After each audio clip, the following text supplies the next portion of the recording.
Halo, selamat sore Tribuners. Anda sedang menyaksikan live update Tribun News edisi Jumat 2 September 2022. Sore ini akan kami sajikan informasi teraktual dan menarik yang dilaporkan secara langsung oleh reporter lapangan kami. Bersama saya, Meisada Sirait, inilah live update selengkapnya. Dalam rangka persiapan pemilihan umum 2024, Polresta Banjarmasin menggelar acara sistem pengamanan kota di Taman Kamboja pada Kamis 1 September. Acara dibuka dengan apel bersama dan dilanjutkan simulasi rangkaian kegiatan pemilihan umum seperti sosialisasi anggota KPU ke masyarakat, masa kampanye, masa tenang pencoblosan, hingga pengamanan kotak suara pasca pemilu. Untuk informasi selengkapnya akan disampaikan langsung oleh wartawan Banjarmasin Pos, Nur Masrida, yang kini sudah terhubung bersama kami. Silakan rekan Rida. Ya, selamat sore rekan Mei dan juga Tribuners yang ada di manapun kalian berada. Jadi kemarin pada Kamis 1 September 2022 dilaksanakan acara sistem pengamanan kota jelang pemilu 2024 di Kota Banjarmasin, yang mana pada kegiatan tersebut dilaksanakan simulasi mulai dari pemilihan umum untuk persiapan di 2024, yang mana nanti ada pemilihan legislatif, pemilihan kepala daerah hingga pemilihan presiden. Sehingga pada acara tersebut Kapolresta Banjarmasin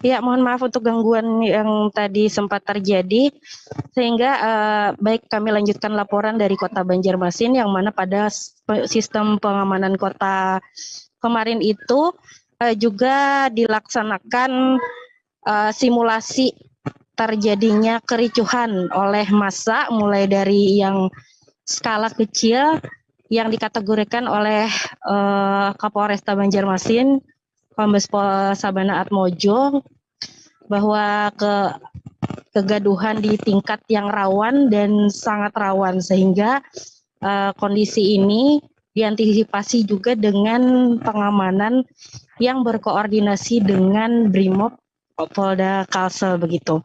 Setelah kegiatan ini, Kapolresta Banjarmasin yang sempat kami wawancara menyebutkan bahwa alasan pihaknya melaksanakan kegiatan ini di pertengahan 2022 adalah supaya persiapan yang dilakukan ini tidak terburu-buru begitu. Jadi setiap personel dan unit atau satuan sudah tahu bagaimana tugas mereka masing-masing di pemilihan serentak di tahun 2024 mendatang.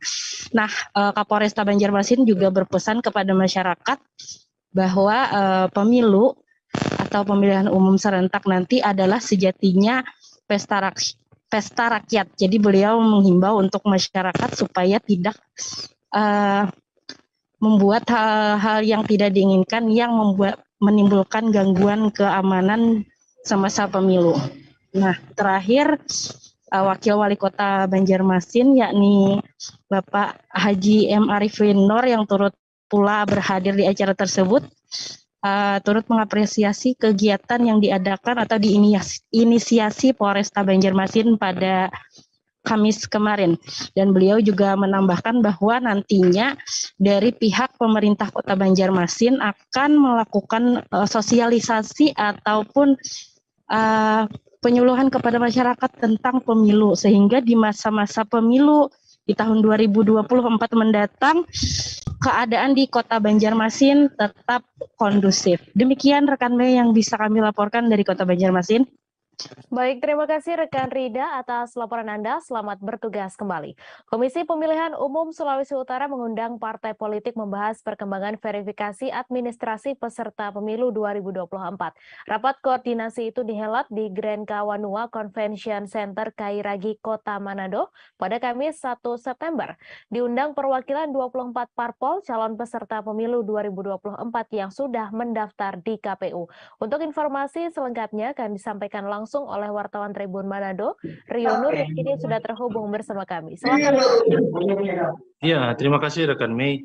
Jadi KPU Provinsi Sulawesi Utara mengundang perwakilan 24 partai politik yang sudah mendaftar di KPU RI sebagai calon peserta pemilu 2022, di mana dalam rapat koordinasi ini dibahas soal perkembangan verifikasi administrasi yang sedang dijalankan oleh KPU provinsi maupun KPU Kabupaten Kota. Di sini KPU memperingatkan kepada partai politik untuk segera melengkapi terkait aturan-aturan yang harus, maksud kami syarat-syarat yang harus dipenuhi oleh partai politik agar bisa lolos dalam verifikasi administrasi, di mana perkembangan soal verifikasi ini bisa dipantau lewat aplikasi Sistem Informasi Partai Politik atau SIPOL KPU RI, di mana di sini memperlihatkan nantinya perkembangan verifikasi administrasi yang sedang dijalankan KPU RI. Verifikasi administrasi itu mencakup semisal soal kepengurusan, soal keanggotaan partai politik, di mana untuk kepengurusan itu di provinsi, untuk tingkat provinsi itu harus 100%, artinya ada 34 kepengurusan parpol di 34 provinsi di Indonesia. Kemudian untuk kabupaten kota ya harus minimal pengurusannya 75%. Kalau di Sulawesi Utara sendiri ada 15 kabupaten kota, sehingga minimal partai politik harus memiliki 11 kepengurusan di tingkat kabupaten kota. Begitupun yang disampaikan oleh Komisioner KPU soal kepengurusan hingga ke tingkat kecamatan, di mana untuk tingkat kecamatan itu harus partai politik itu harus punya 50% kepengurusan di tingkat kecamatan. Verifikasi administrasi masih akan berlangsung sebulan ke depan, kemudian akan dilanjutkan dengan verifikasi faktual, di mana untuk verifikasi faktual ini hanya 15 partai politik yang akan mengikuti verifikasi faktual ini, di mana 15 partai politik ini parpol yang belum memiliki kursi di DPR RI. Hanya sisanya 9 partai politik yang punya kursi di DPR RI tidak akan dilakukan lagi verifikasi faktual. Di sini KPU memberikan tips-tips kepada parpol, kemudian bahkan menyiapkan helpdesk bagi parpol agar bisa sukses melengkapi syarat-syarat yang harus dipenuhi untuk menjadi calon, untuk menjadi peserta pemilu 2024. Demikian rekan Mei. Baik, terima kasih rekan Rio Nur atas laporan Anda. Selamat bertugas kembali. Gubernur Jawa Barat Ridwan Kamil mendatangi SD Negeri Kota Baru 3 di Jalan Sultan Agung Bekasi yang menjadi lokasi kecelakaan maut pada Kamis 1 September. Kang Emil, sapaan akrabnya, hadir didampingi PLT Wali Kota Bekasi, Tri Adianto. Keduanya juga sempat menjenguk korban selamat di Rumah Sakit Ananda, Bekasi. Setelah menjenguk korban selamat, Kang Emil langsung menuju SD Negeri Kota Baru 3 dan bertemu dengan guru. Untuk informasi selengkapnya akan disampaikan langsung oleh Yusuf Bahtiar, wartawan Tribun Jakarta, yang kini sudah terhubung bersama kami. Silakan rekan Yusuf.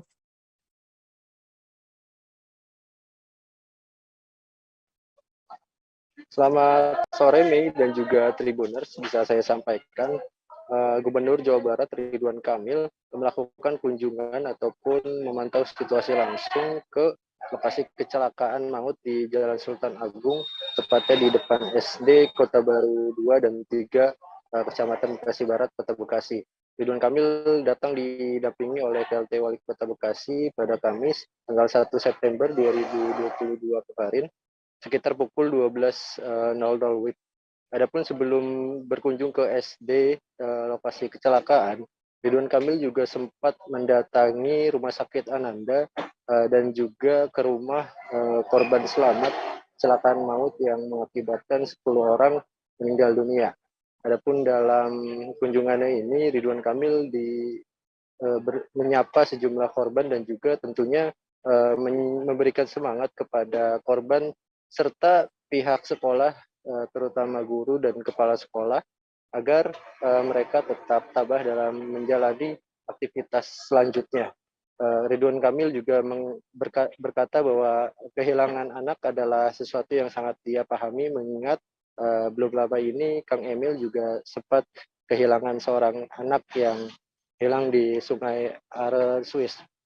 Adapun Ridwan Kamil juga mengatakan bahwa ke depan sistem akses masuk di SD akan dirubah menjadi menggunakan pintu samping agar lalu lintas siswa atau murid SD tidak langsung berhadapan ke jalan raya. Sekolah juga diminta agar membuat sebuah sistem yang nantinya dapat mengakomodir orang tua untuk menjemput anak-anaknya pulang sekolah agar tidak berada persis di pinggir jalan. Selain itu juga ada usulan yang disampaikan pihak guru kepada Ridwan Kamil agar tepat di depan sekolah dibuatkan jembatan penyeberangan orang. Hal ini mengingat ada agar siswa tidak memangkas ataupun memotong arus lalu lintas yang dinilai cukup berbahaya di Jalan Raya Sultan Agung yang merupakan jalan nasional. Begitu, Mei. Baik, terima kasih rekan Yusuf Bahtiar atas laporan Anda, dan Tribuners wartawan kami juga telah menghimpun wawancara dengan Gubernur Jawa Barat. Berikut tayangannya untuk Anda. Datang ke sini, kemudian menengok tadi di Rumah Sakit Ananda, kemudian satu lagi lanjut ke satu keluarga yang sudah dimakamkan, anggota keluarga karena kecelakaan ini. Ini menjadi evaluasi betul ya, khususnya karena kejadian dengan yang sebelumnya yang di Cibubur kan tidak terlalu jauh jaraknya, sehingga yang pertama arahan dan koordinasi dengan Pak Wali, kita sudah meminta Badan Pengelola Transportasi Jabodetabek selaku pemilik jalannya, karena di Republik ini kan maaf ya, jalan itu ada pemiliknya beda-beda, walaupun masyarakat tahunya itu negara gitu, tapi kewenangan itu tidak sesederhana itu. Kita sudah kirimkan surat supaya truk besar di jam-jam siang di daerah-daerah padat seperti ini itu mudahnya direspon. Yang keduanya tentunya kita sudah berkoordinasi dengan pihak kepolisian untuk Buhari Mandea bersama saudaranya Abdul Mandea hilang saat memancing ikan tuna di Laut Pasifik Morotai. Buhari Mandea dan Abdul Mandea terombang-ambing di perairan Laut Pasifik selama 18 hari. Mereka kemudian ditemukan oleh General Santos City, Filipina pada tanggal 7 Agustus 2022. Buhari Mandea mengisahkan selama 18 hari bertahan hidup di atas laut dengan mengkonsumsi ikan mentah dan buah kelapa yang ditemukan di Laut Pasifik. Untuk informasi selengkapnya akan disampaikan langsung oleh wartawan Tribun Ternate, Fizri Nurdin, yang kini sudah terhubung bersama kami. Silakan rekan Fizri. Oke, Mei, dapat saya laporkan di Provinsi Maluku Utara, Kabupaten Pulau Morotai. Jadi saat ini 2 nelayan berasal dari Kabupaten Pulau Morotai yang hilang sejak tanggal 20 Juni yang lalu. Mereka berdua ini memancing ikan tuna di perairan Laut Pasifik Morotai, dan pada saat mereka melaut itu ada cuaca yang kurang baik sehingga mereka hilang kontak atau kabut sehingga mereka terdampar di Laut Pasifik. Pertama kali ditemukan oleh kedua nelayan ini yaitu nelayan atau nelayan penangkap ikan salah satu kapal milik Santos City di negara Filipina, dan saat itu juga mereka menyurat ke pemerintah Indonesia untuk bagaimana mengurus administrasi kepulangan kedua nelayan asal Pulau Morotai itu.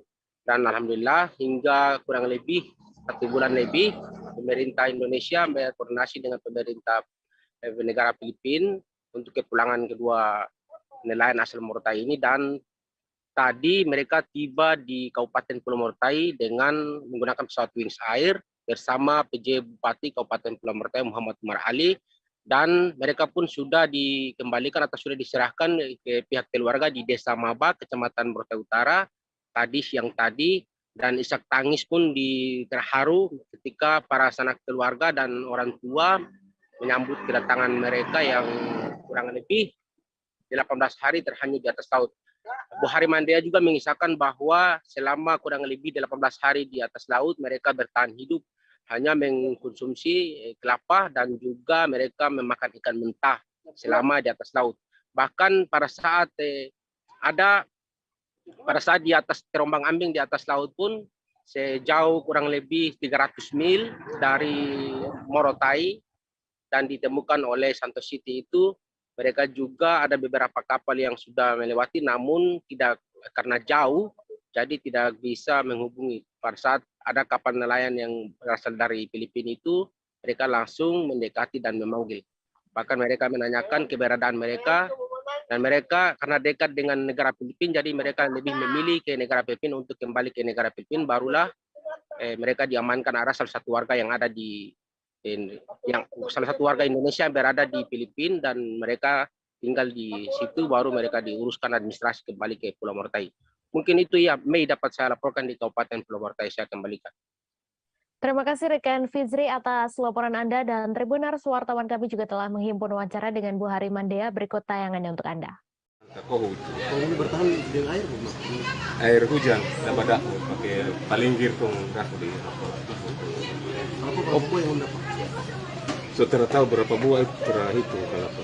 Berarti pakai palinggir kalau untuk air ya? Palinggir. Pak, kenapa sampai hilang itu? Salah apa? Salah arah. Salah arah? Kabut kita hilang arah. Kemarin cuma kompas tuh kan, kita kan sudah jatuh di Morotai Jaya. Berarti kehabisan berapa? BBM habis. Habis. Ada harapan dalam di atas ini, dalam di atas laut. Harapan apa maksudnya? Mau ini berharap orang dapat lagi? Ya, kita cuma tinggal begitu saja, Pak, ikut arus saja. Kita cuma menunggu pertolongan saja, macam kapal ke apa, pulau ke. Nah, itu baru bisa kita harapan begitu. Harapan cuma di situ saja. Oh, berarti pertama dong temukan itu rasa bagaimana? Yang orang Filipina dapat itu? Pertama yang dong dapat itu, orang Filipina dapat itu? Yang dapat itu cuma kita tanya pulau. Kantor DPRD Provinsi Jawa Tengah digeruduk Himpunan Mahasiswa Islam pada Kamis 1 September kemarin. Mereka melakukan aksi demo dan mendesak agar pemerintah merevisi rencana kebijakan yang akan dikeluarkan, satu diantaranya terkait wacana kenaikan harga BBM. Koordinator aksi Ilham Rosita Hasibuan menilai kebijakan yang akan disahkan pemerintah berpotensi memicu efek domino. Terkait ramainya pemberitaan soal kenaikan BBM, tarif dasar listrik, menurutnya terungkap oligarki yang menjadi mafia di sektor minyak dan gas serta tambang. Untuk informasi selengkapnya akan disampaikan langsung oleh wartawan Tribun Jateng, Hermawan Endra, yang kini sudah terhubung bersama kami. Silakan rekan Hermawan. Ya, Mei dan juga saudara, dapat saya laporkan pada hari Kamis tanggal 1 September kemarin, Himpunan Mahasiswa Islam atau HMI Kota Semarang ini mendatangi kantor DPRD Provinsi Jawa Tengah. Mereka menggelar aksi demo begitu di depan kantor DPRD Jawa Tengah. Ada 6 tuntutan yang mereka sampaikan. Yang pertama, menolak kenaikan BBM, kemudian menolak kenaikan tarif dasar listrik, dan yang ketiga, berantas mafia tambang migas. Kemudian tuntutan lainnya adalah untuk menunda pengesahan RKUHP dan memperbaiki pasal-pasal yang dinilai bermasalah. Adapun tuntutan lain yang mereka sampaikan, yakni tuntasan kasus pelanggaran HAM dan reformasi institusi Polri. Begitu. Awalnya aksi demo ini berjalan lancar, mahasiswa menyampaikan aspirasi DPRD Provinsi Jawa Tengah. Namun aksi demo mulai ricuh ketika pendemo ini membakar ban dan mencoba untuk masuk ke area gedung DPRD Jawa Tengah. Petugas keamanan mengantisipasi hal itu dengan membentangkan pagar kawat berduri sehingga pengunjuk rasa ini tidak bisa masuk. Beruntung meski sempat diwarnai aksi kericuhan, namun tidak ada korban jiwa ataupun korban luka dalam kejadian tersebut. Polisi juga mengamankan 1 orang yang diduga menjadi provokator dalam aksi demo kemarin. Begitu, Mei. Baik, terima kasih rekan Hermawan atas laporan Anda, dan Tribuners wartawan kami juga telah menghimpun wawancara dengan koordinator aksi. Berikut tayangannya untuk Anda. Bagaimana kondisi saat ini ya? Kita baru saja menghadapi pasca Covid, tiba-tiba kita dihadapkan dengan namanya kenaikan BBM, listrik naik gitu. Ditambah kalau lingkungan tidak selesai. Saya rasa ke depannya kalau isu ini naik akan memberikan dampak buruk khususnya kepada perekonomian masyarakat Indonesia menengah ke bawah. Tidak luput dengan Mungkin Bapak Ibu bisa rasakan juga ya, di pers media bagaimana susahnya untuk nyari makan lah, saya sebut seperti itu ya. Bagaimana susahnya menyekolahkan anak-anak. Kali ini dari online ke offline ada hal yang sama, adalah kesalahan pemerintah memberikan sebuah kebijakan yang dimana kebijakan ini kan harusnya berpihak kepada masyarakat khususnya. Saya rasa kenaikan BBM ini adalah salah satu yang tidak memperhatikan kebutuhan masyarakat ataupun tidak memperhatikan apa yang menjadi kebutuhan masyarakat itu sendiri, seperti itu. Tuntutannya apa ini? Tuntutannya ada 6. Ini kayaknya apa itu? Tuntutan ya. HMI Cabang Semarang khususnya menuntut ada 6. Isu kenaikan bahan bakar minyak atau BBM bersubsidi jenis solar dan Pertalite makin berhembus kencang sejak pemerintahan pusat mengumumkan rencana kenaikan. Bahkan dikabarkan kabar bahwa BBM subsidi yang baru berlaku per 1 September. Kenaikan biosolar dan Pertalite semakin menghantui masyarakat luas di seluruh Indonesia, termasuk di Pelalawan. Namun di beberapa SPBU di Kota Pangkalan Kerinci, Kabupaten Pelalawan, kondisi SPBU masih normal dan terkendali. Untuk informasi selengkapnya akan disampaikan langsung oleh wartawan Tribun Pekanbaru, Johannes Tanjung, yang kini sudah terhubung bersama kami. Silakan rekan Johannes. Terima kasih rekan Mei dan selamat sore semua Tribuners dimanapun Anda berada. Sampai saat ini kondisi stasiun pengisian bahan bakar umum atau SPBU di Kabupaten Pelalawan masih normal. Bahkan dalam 2 hari ini kami pantau juga Tribuners bahwasanya SPBU yang ada di Kabupaten Pelalawan, khususnya di Kecamatan Pangkalan Kerinci yang merupakan ibu kota Kabupaten Pelalawan juga masih normal Tribuners. Meskipun isu kenaikan BBM sudah berhembus sejak 2 pekan lalu dan diumumkan oleh pemerintah, di mana BBM jenis subsidi baik biosolar maupun Pertalite akan naik dengan angka untuk Pertalite sebesar 10.000, sedangkan untuk biosolar sebesar 8.500 per liter. Hanya saja Tribuners tampaknya belum terpengaruh betul di Kabupaten Pelalawan, karena di beberapa SPBU masih terlihat lancar proses pengisian, khususnya Pertalite. Kendaraan-kendaraan yang mengantri juga masih normal dan belum ada penumpukan kendaraan. Artinya sampai saat ini belum ada panik buying atau pembelian yang menggila daripada masyarakat ataupun antrian-antrian panjang di pompa khususnya untuk Pertalite. Sedangkan untuk solar sendiri Tribuners memang sudah 2 bulan lebih terjadi kelangkaan di Kabupaten Pelalawan. Antrian panjang kendaraan besar mulai seperti truk, tronton maupun bus-bus besar juga masih terlihat di Kabupaten Pelalawan hampir setiap hari. Hal ini dipicu oleh langkanya solar dan sulitnya mendapatkan solar yang subsidi. Konfirmasi kami dengan Dinas Perindustrian dan Perdagangan, sebenarnya mereka sudah turun ke beberapa SPBU dan mewawancarai beberapa manajemen SPBU. Sebenarnya yang terjadi bukan kelangkaan, hanya saja memang terjadi keterlambatan pengiriman atau distribusi dari distributor solar, sehingga terjadi penumpukan kendaraan di jam-jam tertentu ketika melakukan pengisian biosolar. Masyarakat di Kabupaten Pelalawan khususnya Tribuners berharap pemerintah membatalkan kenaikan BBM bersubsidi jenis Pertalite ataupun biosolar, karena akan terjadi efek domino atau multiplier efek di beberapa bahan pokok makanan maupun bahan-bahan lainnya juga.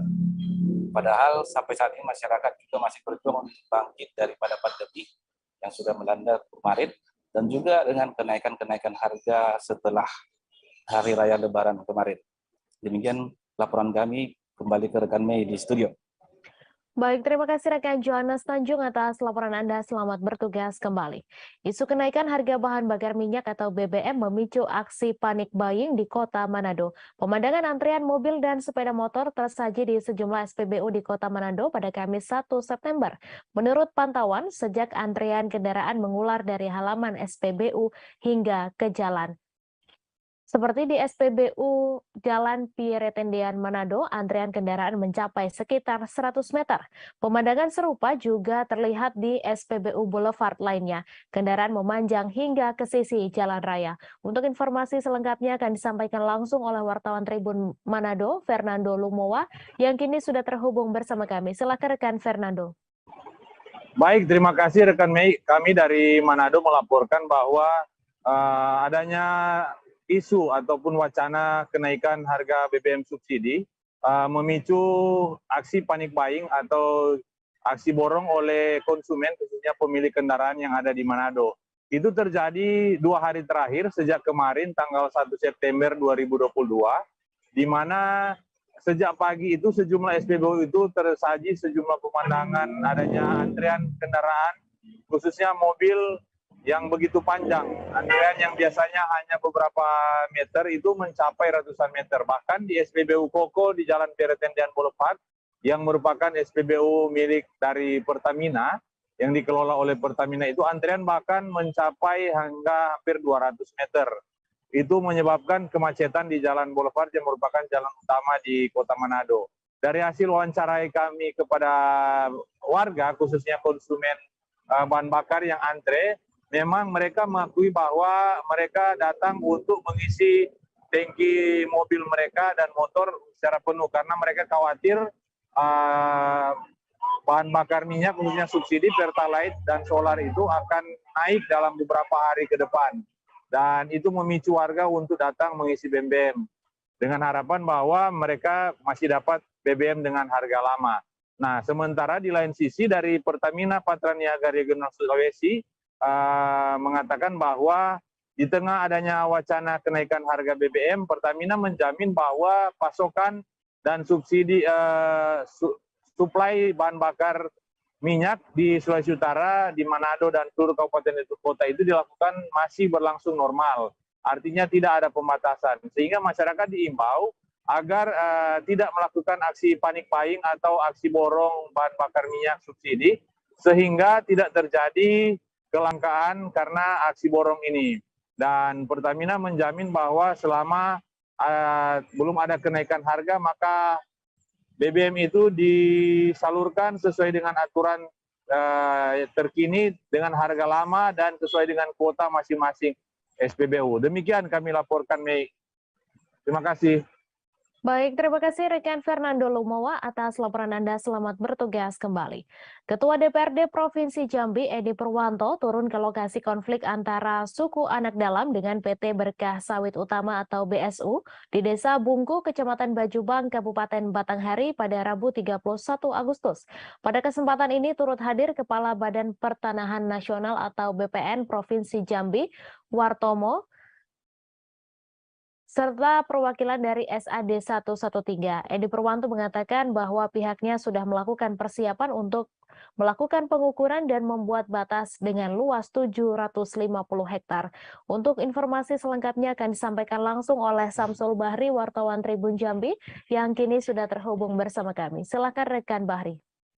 Oke, rekan Mei dan Tribuners, dapat saya sampaikan bahwa pada 31 Agustus lalu, Ketua DPRD Provinsi Jambi menindaklanjuti terkait dengan kesepakatan yang telah dibuat oleh Menteri ATR BPN pada saat kunjungan ke Provinsi Jambi dan langsung melakukan rapat bersama Gubernur Jambi, di mana Menteri ATR BPN memberikan kesepakatan bahwa 750 hektar lahan PT BSU itu diserahkan kepada SAD 113. Terkait dengan hal itu, Ketua DPRD Provinsi Jambi langsung turun ke lokasi konflik lahan yang berada di Desa Bungku, Kecamatan Bajubang, Kabupaten Batanghari, Provinsi Jambi. Pada kesempatan itu, Ketua DPRD Provinsi Jambi bersama dengan Kepala BPN, kemudian ada Dandim, ada Danrep, dan perwakilan dari PT BSU dan juga SAD 113 pada saat itu langsung melakukan pengukuran terhadap 750 hektar lahan dan juga melakukan pematokan. Hal ini disampaikan oleh Ketua DPRD Provinsi Jambi dengan harapan bahwa dengan dilakukannya pengukuran dan juga pemasangan patok tidak terjadi lagi konflik lahan antara PT BSU dengan SAD 113. Dan dapat saya informasikan untuk Tribuners bahwa konflik lahan antar SAD 113 dengan PT BSU ini terjadi hampir 20 tahun lamanya. Dan tepat pada 31 Agustus kemarin, dengan turunnya Ketua DPRD Provinsi Jambi bersama unsur Prokopimda lainnya, maka PT SAD maksud saya PT BSU dengan SAD 113 tidak lagi berkonflik. Selain itu, Ketua DPRD Provinsi Jambi juga berharap bahwa dengan telah dilakukannya pengukuran dan juga pemasangan patok, tidak ada lagi konflik-konflik berkelanjutan antara SAD 113 dengan PT BSU. Demikian rekan Mei. Baik, terima kasih rekan Samsul Bahri atas laporan Anda, dan Tribuners, wartawan kami juga telah menghimpun wawancara dengan Ketua DPRD Provinsi Jambi. Berikut tayangannya untuk Anda. Kami bersama Pak Danrem, kemudian Pak Kepala BPN, kemudian Pak Dandim, Pak Kapolres memastikan bahwa kesepakatan SAD 113 dengan PT BSU berjalan dengan baik. Sebagaimana kesepakatan yang telah dibangun tanggal 22 Juli dengan Pak Menteri ATR BPN, Pak Marsikal Hadi, ada Pak Gubernur, Forkopimda lengkap termasuk kedua belah pihak baik SAD 13 maupun dari BSU sudah ada bikin kesepakatan. Kesepakatan ada dua. Pertama adalah bahwa pihak BSU menyiapkan lahan 750 hektar, tapi dengan salah satu perusahaan. Tapi perusahaan tidak ketemu titik temu, maka didorong kedua ke titik mikro. Artinya ada di dalam perusahaan BSU. Nah, kita sudah lakukan persiapan untuk melakukan pengukuran, bikin batas 750 hektar sebagaimana kesepakatan itu. Dan harapan kami ini adalah yang selesai, yang terakhir. Karena memang kita sudah lakukan panjang identifikasi, kita sudah lakukan pemetaan, kita sudah bikin tipologinya, kadarnya dan sebagainya, sehingga upaya-upaya banyak kita lakukan, ya kita berharap ada kepastian hukum bahwa ini sudah selesai, dan harapan kami tidak muncul lagi kelompok-kelompok tertentu yang mengklaim melakukan gerakan-gerakan yang inkonstitusional dalam rangka untuk hak dan sebagainya. Artinya ini selesai, dan minta juga pihak SRD 113 tidak ada konflik-konflik lagi. Gervasius Gedo, korban tenggelam di Bendungan Napun GT, Desa Ilin Medo, Kecamatan Waiblama, Kabupaten Sika, ditemukan pada Kamis 1 September pagi. Gervasius ditemukan sudah tak bernyawa oleh tim SAR gabungan bersama keluarga dan warga Desa Ilin Medo. Usai ditemukan, Gervasius dibawa ke darat dan dibungkus dengan kantong jenazah milik Basarnas Maumere yang telah disiapkan sejak Rabu 31 Agustus. Untuk informasi selengkapnya akan disampaikan langsung oleh wartawan Tribun Flores, Christine Adal, yang kini sudah terhubung bersama kami. Silakan rekan Christine. Oke, baik rekan Mei, terima kasih. Tribuners, dapat kami laporkan dari Maumere Kabupaten Sika bahwa Gervasius Gedo, korban tenggelam di Bendungan Napun Gete di Desa Ilin Medo, Kecamatan Waiblama, Kabupaten Sika, ditemukan pada Kamis 1 September 2022 pagi. Gervasius ditemukan sudah tak bernyawa oleh tim Basarnas Maumere dan juga pihak kepolisian, Babinsa, serta warga setempat. Korban tenggelam di Bendungan Napun Gete akhirnya berhasil ditemukan dan dievakuasi setelah 2 hari pencarian di kawasan Bendungan Napun Gete. Nah, jenazah Gervasius ditemukan mengapung sekitar pukul 10:34 waktu Indonesia Tengah, sekitar 200 meter dari lokasi kejadian ke arah hilir Bendungan Napun Gete. Nah, oleh tim SAR gabungan bersama warga yang sedang melakukan penyisiran. Usai ditemukan, Gervasius sendiri dibawa ke darat dan dibungkus dengan kantong jenazah milik Basarnas Maumere yang telah disiapkan sejak Rabu 31 Agustus 2022. Keluarga korban dari Gervasius ini sudah menangis dan menyambut jenazah yang dievakuasi dari Bendungan Napun Gete oleh tim SAR. Nah, korban sendiri juga meninggalkan seorang istri dan 2 orang anak anak perempuan yang saat ini sedang mengenyam pendidikan di bangku sekolah dasar menengah pertama. Untuk diketahui, Gervasius sendiri hilang dan diduga tenggelam di area genangan Bendungan Napun Gete Sika, yaitu pada Selasa 30 Agustus 2022 sekitar pukul 19 waktu Indonesia Tengah. Saat itu Gervasius dan kerabatnya pulang dari acara adat di Desa Orang menggunakan sampan tradisional atau rakit. Perlu kami informasikan pula, rakit ini menjadi sarana transportasi warga ketika mau ke kebun dan yang berada di area Bendungan Napun Gete sendiri. Nah, karena ladang atau kebun milik warga ini berada di sisi utara, sementara pemukiman berada di sisi selatan genangan air Bendungan Napun Gete, sehingga warga harus melewati area genangan ini walaupun cukup berbahaya karena tidak ada akses jalan lain yang dibangun, sehingga warga sering menggunakan jalan pintas untuk melewati bendungan sehingga mereka sampai ke ladang atau kebun mereka. Nah, untuk diketahui pula bahwa Bendungan Apung Gede ini diresmikan oleh Presiden Joko Widodo pada Selasa 23 Februari 2021 lalu. Bendungan terbesar di Pulau Flores ini menjadi penyuplai air baku atau air minum untuk warga di sekitar bendungan dan untuk warga Kota Maumere. Demikian rekan Mei yang dapat kami laporkan dari Maumere, Kabupaten Sika. Selamat sore. Baik, terima kasih rekan Christine atas laporan Anda. Selamat bertugas kembali. Beredar luas video amatir kurang dari 30 detik memperlihatkan seorang perempuan tengah digeledah warga. Diduga perempuan tersebut merupakan suku anak dalam. Dalam video yang berdurasi lebih kurang 17 detik tersebut memperlihatkan seorang wanita muda mengenakan kaos kuning dan celana merah pendek menggunakan sarung tengah digeledah oleh beberapa orang pria dewasa. Dalam video terdengar suara ibu-ibu mengatakan untuk memeriksa dompet wanita tersebut sembari merekam video dengan ponselnya. Untuk informasi selengkapnya akan disampaikan langsung oleh wartawan Tribun Jambi, Abdullah Usman yang kini sudah terhubung bersama kami. Silakan rekan Usman. Baik, rekan Mei dan Tribuners dimanapun Anda berada. Benar sekali, tepatnya kejadian bermula pada hari Kamis lalu, 2 September 2022. Jagat media sosial dihebohkan dengan video berdurasi lebih dari 1 menit ya Tribuners, memperlihatkan seorang wanita yang diduga merupakan salah satu dari warga suku anak dalam ataupun SAD yang ada di Kabupaten Sarawangun tengah digeledah oleh beberapa pria dewasa. Berdasarkan penelusuran Tribun Jambi dan menanyakan oleh pihak desa setempat dan juga Babinsa setempat, diketahui bahwa wanita tersebut memang merupakan salah satu dari suku anak dalam yang tengah digeledah karena dia diduga baru saja melakukan percobaan pencurian terhadap kalung emas yang digunakan oleh salah seorang bocah yang berada di Desa Sungai Baung, Kecamatan Sarawangun, Kabupaten Sarawangun, Provinsi Jambi. Dapat saya sampaikan pula kejadian itu terjadi sekitar pukul 11.30, di mana bocah tersebut sedang bermain bersama rekannya tidak jauh dari rumah. Kemudian bocah tersebut pulang dan mengadu kepada ibunya bahwa kalung yang digunakan saat bermain diambil ataupun dirampas oleh oknum SAD yang setengah viral di video tersebut.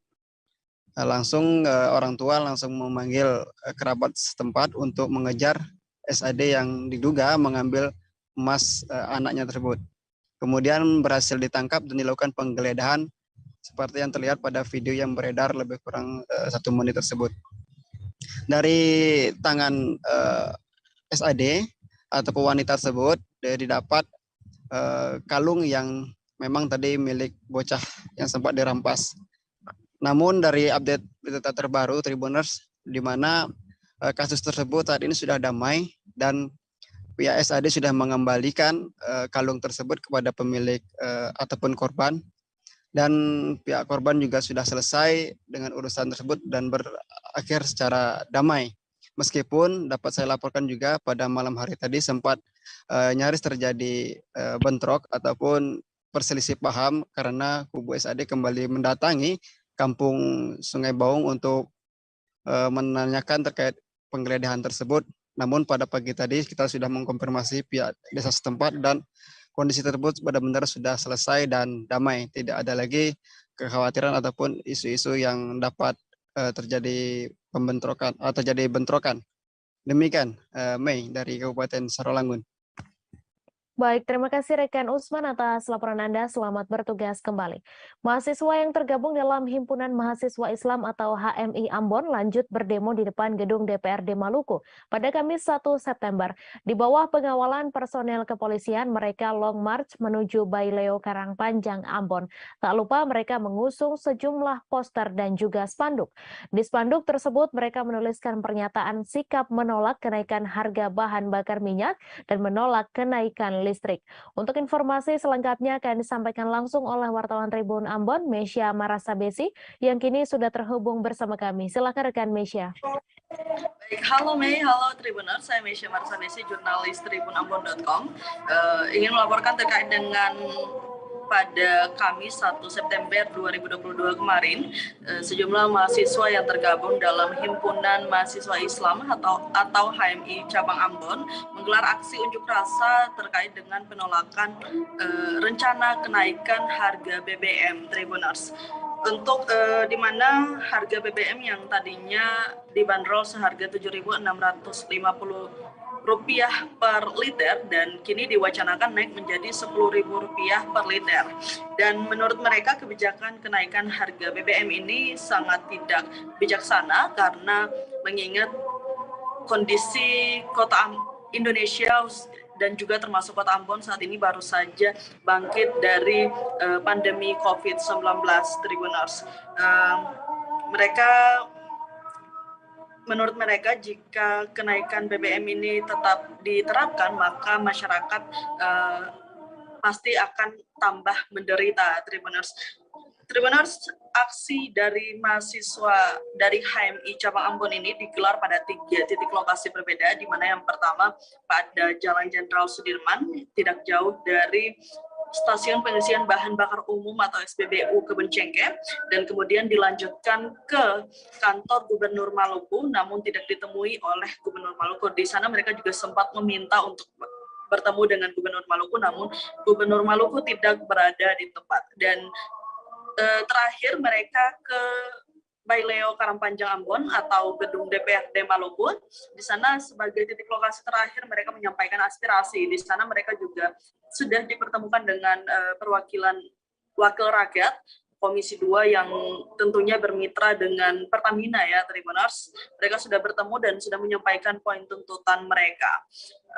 Dan dari DPRD juga sudah merespon poin tuntutan mereka, di mana mereka juga menganggap hal serupa, aspirasi mereka juga sama dengan apa yang ingin disampaikan oleh para wakil rakyat ini. Tribuners, aksi ini, para mahasiswa ini datang menyampaikan aspirasi menggunakan satu mobil pick up yang bermuatan salon dan juga megafon atau alat pengeras suara. Kemudian ada beberapa spanduk yang bertuliskan penolakan kenaikan harga BBM. Misalnya, kami menolak kenaikan harga BBM, dan juga ada yang bertuliskan masyarakat bukan mesin pencetak cuan. Seperti itu, Mei dan juga Tribuners. Baik, terima kasih rekan Meisya atas laporan Anda. Selamat bertugas kembali. Kita beralih ke informasi selanjutnya, Tribuners.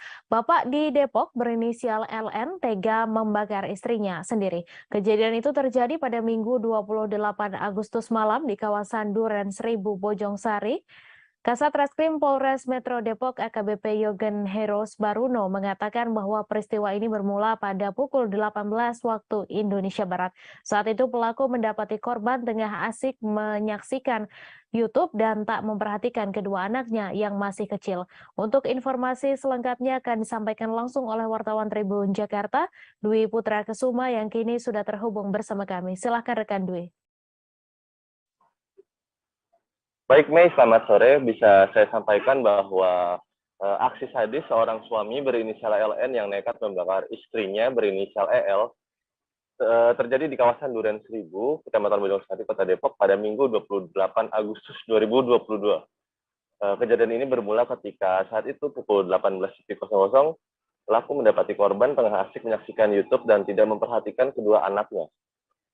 Sesaat setelah itu, mereka antara pelaku dan korban pun terlibat cekcok, dan kemudian beberapa waktu berselang pelaku mendapat tamu atau rekan-rekannya yang datang ke rumahnya dan mengkonsumsi minuman keras. Kemudian tak lama berselang pelaku pun masuk ke dalam rumahnya dan menyaksikan rumahnya berantakan hingga akhirnya ia emosi dan mengancam akan membakar anaknya. Mendengar teriakan pelaku, korban pun mencoba melindungi anaknya, namun entah setan apa yang merasuki pelaku, ia pun menyiram thinner kepada korban dan menyulut api hingga korban terbakar. Beruntung saat itu ada saudara korban yang langsung membantu memadamkan api dan membawa korban ke dalam kamar mandi. Dan pelaku pun kabur melarikan diri hingga saat ini. Sementara itu korban sendiri saat ini tengah menjalani perawatan intensif di Rumah Sakit Umum Daerah Kota Depok karena menderita luka bakar kurang lebih sebesar 45%. Saat ini sendiri keberadaan pelaku masih diburu oleh Satuan Reskrim Polres Metro Depok dan keberadaannya telah teridentifikasi. Kurang lebih seperti itu yang bisa saya sampaikan, Mei. Baik, terima kasih rekan Dwi Putra atas laporan Anda. Selamat bertugas kembali. Kasus pencabulan kembali terjadi di wilayah Kelurahan Ciparegi, Kecamatan Bogor Utara, Kota Bogor pada Jumat 26 Agustus. Kali ini penyandang disabilitas berinisial GSN berusia 13 tahun menjadi korban pencabulan tersebut dengan cara diperkosa. Kasus ini pun sudah dilaporkan kepada pihak Polresta Bogor Kota dan saat ini sedang dilakukan penyelidikan secara intensif. Untuk informasi selengkapnya akan disampaikan langsung oleh wartawan Tribun Bogor, Rahmat Hidayat yang kini sudah terhubung bersama kami. Silakan rekan Rahmat.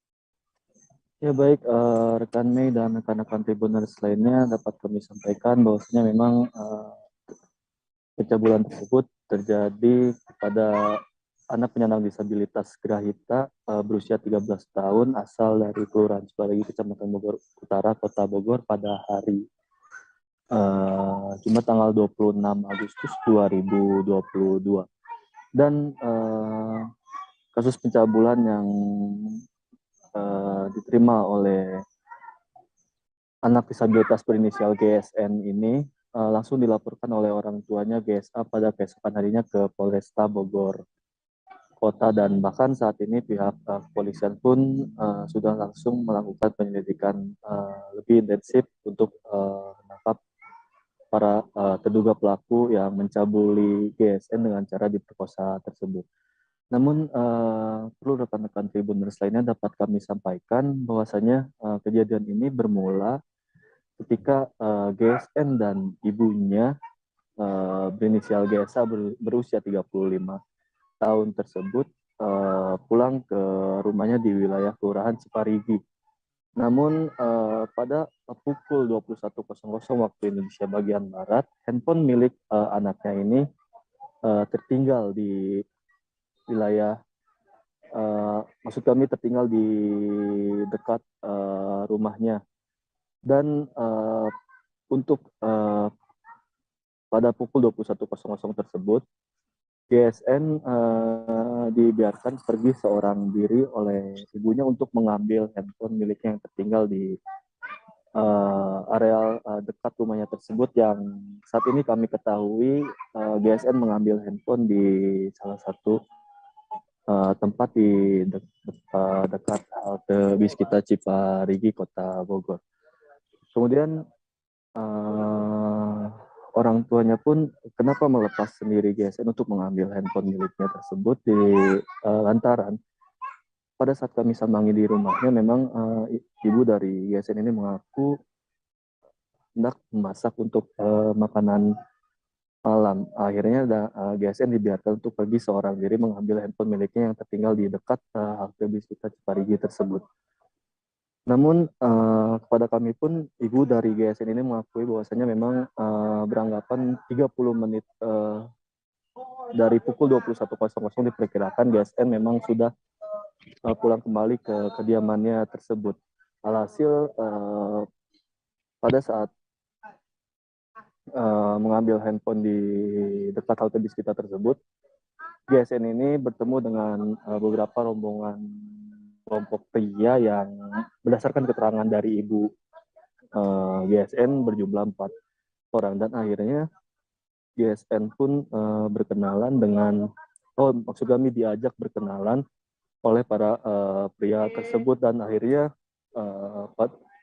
sekitar pukul sampai pukul 11.00 waktu Indonesia bagian Barat, pencabulan dengan cara diperkosa tersebut terjadi kepada GSN di salah satu taman yang lokasinya memang tak jauh dari lokasi pertama GSN mengambil handphone miliknya dekat halte bis kita Ciparigi tersebut.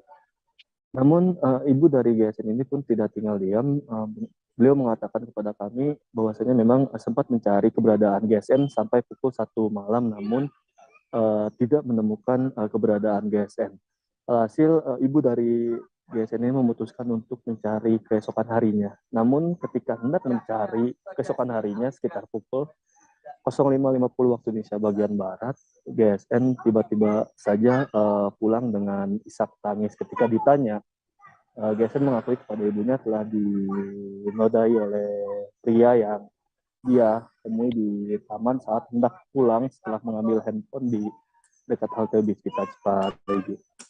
Meski begitu, perlu diketahui rekan-rekan Tribuners lainnya, saat ini memang kasus sudah ditangani oleh pihak Polresta Bogor Kota dan memang ibu dari GSN yang kebetulan penyandang disabilitas juga meminta untuk aparat kepolisian segera menangkap pelaku dan memprosesnya secara hukum, sehingga bisa ditegaskan oleh ibu dari GSN ini tidak ada kata damai melainkan proses hukum yang harus tetap berlaku.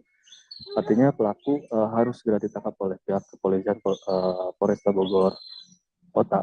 Dan pada hari ini pun kami menyambangi kembali kediaman dari ibu dari GSN ini.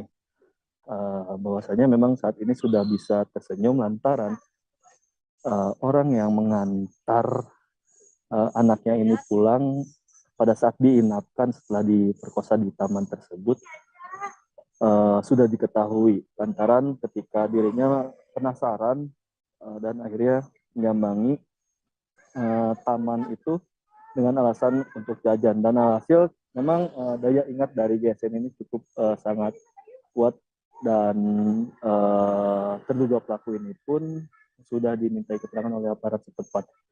Namun berdasarkan keterangan dari ibu dari GSN ini, pelaku yang mengantarkan GSN pulang ke rumahnya tepat pada pukul 05.50 waktu Indonesia bagian Barat tidak mengetahui ataupun tidak turut serta dalam pencabulan yang dilakukan kepada GSN ini. Beliau mengaku bahwasannya hanya disuruh untuk mengantar ke kontrakan setelah dilakukan pencabulan pemerkosaan pada malam hari tersebut. Dan identitas dari terduga pelaku ini pun sudah diketahui, yakni tidak bersekolah dan profesinya sehari-hari mengamen.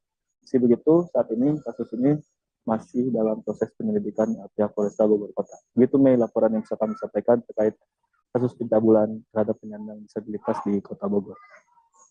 Baik, terima kasih rekan Rahmat Hidayat dari Tribun Bogor atas laporan Anda. Selamat bertugas kembali. Kasus penembakan yang mengakibatkan Casbari meninggal dunia karena luka cukup serius di belakang kepala akhirnya terungkap dalam rilis kasus yang diadakan Satreskrim Polres Tegal pada Kamis 1 September kemarin. Ada fakta yang cukup menarik pada kasus penembakan satu ini karena pelaku penembakan merupakan adik kandung korban yang diketahui bernama Dirto. Sedangkan dalam proses penyelidikan terungkap bahwa Dirto tega menembak kakak kandung sendiri karena mendapat perintah langsung dari sang ayah, yaitu Tarwat. Untuk informasi selengkapnya akan disampaikan langsung oleh wartawan Tribun Jateng, Desta Laila yang kini sudah terhubung bersama kami. Silakan rekan Desta. Selamat sore, Pan Mai dan Tribuners. Adapun betul pulang dari 24 jam setelah kasus mencuat, Satreskrim Polres Tegal berhasil mengamankan pelaku penembakan yang menyebabkan Casbari meninggal dunia. Adapun terdapat fakta cukup menarik pada kasus kali ini, mengingat pelaku penembakan sendiri merupakan adik kandung dari korban yang bernama Dirto. Sedangkan dalam proses penyelidikan terungkap bahwa Dirto tega menembak sang kakak kandung sendiri karena mendapat perintah langsung dari sang ayah yang diketahui bernama Tarwat.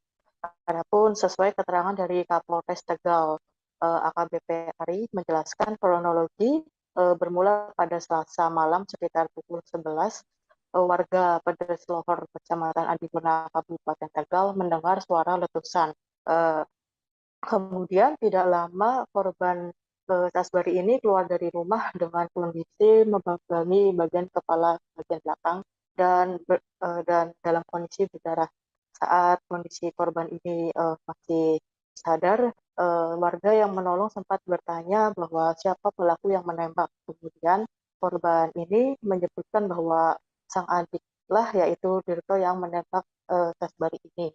Kemudian korban sempat dibawa ke rumah sakit setempat untuk mendapat penanganan, namun mengingat luka yang cukup parah sehingga Casbari ini dinyatakan meninggal dunia pada pukul 4 pagi.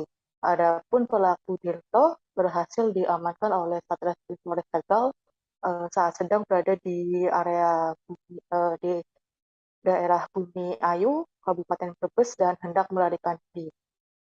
Adapun untuk motif pembunuhannya sendiri yaitu sesuai keterangan pelaku akibat dari tingkah laku korban sendiri semasa hidup yang memang membuat orang tuanya susah. Adapun beberapa tingkah laku tersebut seperti korban ini sering meminta uang dan memaksa, bahkan sempat beberapa kali melakukan kekerasan fisik kepada orang tuanya. Sehingga berdasarkan ini kedua tersangka ini merencanakan untuk melakukan pembunuhan. Adapun setelah korban pulang ke Tegal ini, kedua tersangka mulai merencanakan untuk melakukan pembunuhan. Bahkan sang ayah sendiri memberikan uang senilai 6 juta rupiah untuk nantinya Dito belikan senapan dan juga pelurunya. Dan setelah itu pelaku ini pulang menyusul korban ke Tegal, kemudian Dito menembak korban dengan jarak 3 meter dan dalam sekali tembak mengenai bagian belakang kepala korban dan korban langsung tergeletak. Setelah melakukan aksinya tersebut, Dito langsung kabur menggunakan sepeda motornya dan kemudian melarikan diri. Adapun untuk kedua tersangka ini dikenakan pasal 340 KUHP, subsidiar 338 KUHP, junto 55 KUHP dengan ancaman hukuman maksimal hukuman mati atau seumur hidup Tribuners. Adapun saat ditanya kenapa tega melakukan aksi tersebut, Tarwat atau ayah dari korban ini mengatakan bahwa tingkah dari anaknya ini yang memang sudah kelewat batas sehingga sebagai manusia biasa dia sudah kehilangan kesabaran. Adapun untuk Dito sendiri juga awalnya mengaku bahwa sempat dilema karena sempat bingung mengingat ditugasi atau diperintahkan oleh sang ayah untuk membunuh kakak kandungnya sendiri. Namun karena memang sering mendapat keluhan dan juga melihat sendiri tentang perilaku korban sehingga pada akhirnya yang bersangkutan mau melakukan aksi penembakan ini. Mungkin sekian rekan Mei dan Tribuners laporan yang bisa saya sampaikan mengenai kasus penembakan yang menimpa salah satu warga di Kabupaten Tegal. Baik, terima kasih rekan Desta Laila atas laporan Anda, dan Tribuners, wartawan kami juga telah menghimpun wawancara dengan Kapolres Tegal, Kasat Reskrim Polres Tegal, serta pelaku. Berikut tayangannya untuk Anda. Kemudian sesaat setelah terdengar bunyi letusan tersebut, didapati saudara Kasbari ini berjalan ke arah barat, keluar dari rumahnya dengan memegang kepala bagian belakang yang sudah mengeluarkan darah. Kemudian di perjalanan bertemulah saudara Kasbari ini dengan saudara Rismono dan Junaidi. Terus nikuna apa? Topraknya 3 tebet kambun diterap. Belum sehari-harinya Pak. Kalau misalnya nggak dikasih ngambek, hancur Pak di dalam rumah, remuk busuk Pak. Apa termos, apa piring, apa gelas. Ya kalau aku keselnya pun aneh, kurang sabar apa. Kawin-kawin tanpa keluarin duit, memang anak ya harus diurusi orang tua. Aku yang ngerti. Cumanya tolonglah jangan keliwat. Oke. Ya Allah, aku nangis Pak. Oke. Nangis, hatinya nangis. Ini sudah jelas ya rekan-rekan. Saat Anda menerima perintah dari Bapak, itu apa yang terbersit di benak Anda, mau hanya melukai atau memang niatnya sampai mati? Niatnya hanya melukai aja Pak, sebenarnya mah gitu, cuman kebablasan gitu. Terus gimana ya, saya bingung Pak, yang namanya perintah dari orang tua gitu, saya nggak nurut, gimana nurut juga salah gitu, cuman bingung Pak di situ. Udah gitu saya juga kasihan sama orang tua yang disakiti terus Pak sama Mas Bari itu. Akhirnya dia sering banget ngadu inilah itu segala macam sama saya Pak. Saya nggak tega akhirnya sama aduan Bapak. Hasil otopsi kemarin, hasilnya itu ada luka di bagian kepala belakang yang tembus ke tengkorak, yang menyebabkan mati lemas ataupun pendarahan hebat. Berarti proyektil masih bersarang? Masih bersarang. Masih bersarang di dalam tengkorak. Dan sudah kita keluarkan proyektilnya. Hasilnya spesifik dan identik dengan amunisi yang kita temukan. Ya. Satreskrim Polres Bangka Selatan berhasil menggerebek ratusan liter minuman keras jenis arak di 2 lokasi Kecamatan Tobo Ali. Penggerebekan 2 lokasi tersebut dipimpin langsung Kasat Reskrim Polres Bangka Selatan AKP Chandra Satria Adi Pradan pada Kamis 25 Agustus malam. Tim Unit 2 Pitsus Opsnal Satreskrim dan Satmapta Polres Bangka Selatan bergerak cepat menelusuri lokasi yang diduga menjadi tempat produksi miras jenis arak. Untuk informasi selengkapnya akan disampaikan langsung oleh Adi Saputra, wartawan Bangka Pos, yang kini sudah terhubung bersama kami. Silakan rekan Adi. Ya, rekan kami Tribun News dimanapun berada, selamat sore. Yang mana Satreskrim Polres Bangka Selatan berhasil menggerebek ratusan miras jenis arak di 2 lokasi di Kecamatan Tobo Ali, Kabupaten Bangka Selatan. Penggerebekan 2 lokasi tersebut dipimpin langsung oleh Kasat Reskrim Polres Bangka Selatan AKP Chandra Adi Pradana yang mana pada tanggal 25 Agustus tahun 2022 sekitar pukul 21 WIB. Tim Unit 2 Pitsus bersama Satreskrim dan Samapta bergerak cepat untuk melakukan penggerebekan terhadap tempat produksi miras tersebut. Namun tempat produksi miras jenis arak tersebut di mana lokasi tersebut berada di daerah Jalan Air Lingga, Kecamatan Tobo Ali, Kabupaten Bangka Selatan. Di lokasi pertama, anggota berhasil menemukan belasan ember yang berukuran 80 liter, yang mana lokasi pertama tersebut milik milik Chen Fong Nyet, umur 48 tahun, yang beralamat di Jalan Air Lingga, Kecamatan Tobo Ali, Kabupaten Bangka Selatan. Dari lokasi pertama, anggota berhasil mengamankan belasan ember yang berisikan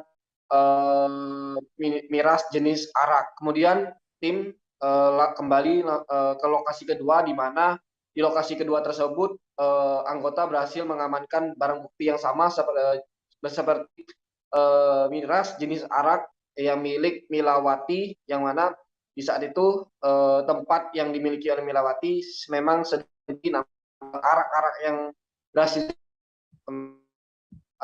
jual di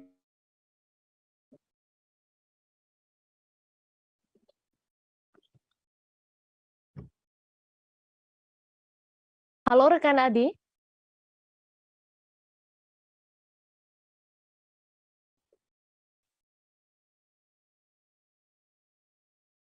Halo rekan Adi.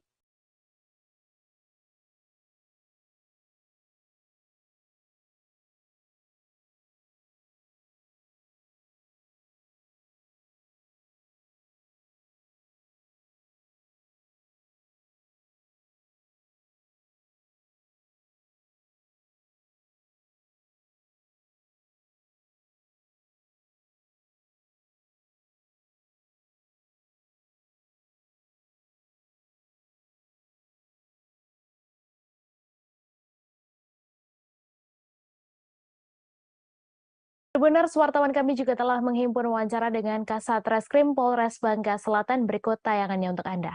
Industri atau pembuatan arak yang berada di 2 rumah di kawasan Jalan Teladan, Kecamatan Tobo Ali. Yang kami dapatkan ada 24 ember besar yang masih dalam pembuatan dan 4 jerigen yang siap jual. Berikut dengan alat suling dan alat masak dari arak tersebut.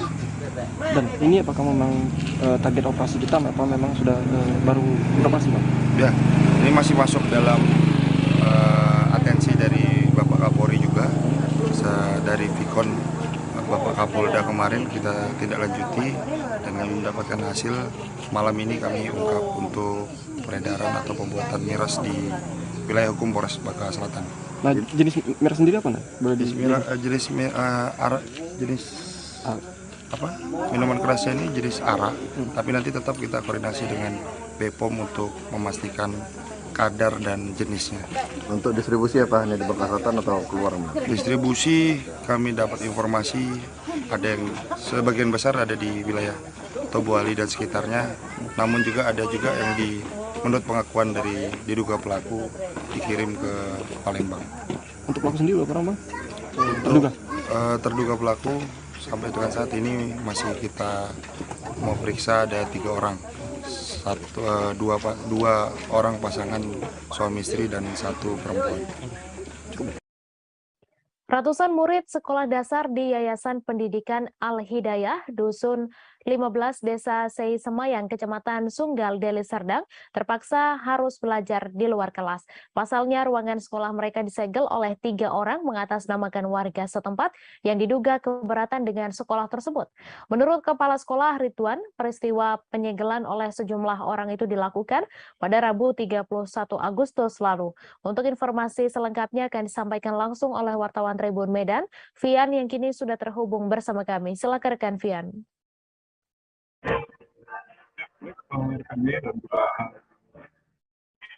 Penyegelan sekolah dasar ini dilakukan pada Rabu, di mana itu ada 3 orang pria yang mengaku warga di sana mendatangi kepala sekolah. Di sana mereka langsung menyampaikan kepada sekolah ataupun kepala sekolah agar mereka ingin melakukan penyegelan di sekolah tersebut. Namun pihak kepala sekolah ini menolak akan penyegelan tersebut. Setelah itu tanpa menunjukkan surat apapun langsung keluar dari ruangan kepala sekolah dan menuju ke ruangan belajar. Karena mereka langsung di depan pintu sana yang ada 3 orang ataupun disegel oleh mereka. Menurut keterangan kepala sekolah, dia belum ketahui apa sebetulnya motif yang menjadi dasar warga itu melakukan penyegelan di sekolah itu. Menurutnya dia menduga bahwasannya 3 pria ini melakukan penyegelan itu karena tidak senang ataupun tidak senang karena aktivitas di sekolah itu. Menurut kepala desa setempat yang sempat juga kita wawancarai mengatakan bahwasannya latar belakang dari persoalan penyegelan itu sudah terjadi, konfliknya sudah terjadi di tahun 2019. Di mana saat itu juga terjadi keluarga itu sempat mengenai berdirinya sekolah yang memang sekolah itu didirikan di tanah wakaf begitu.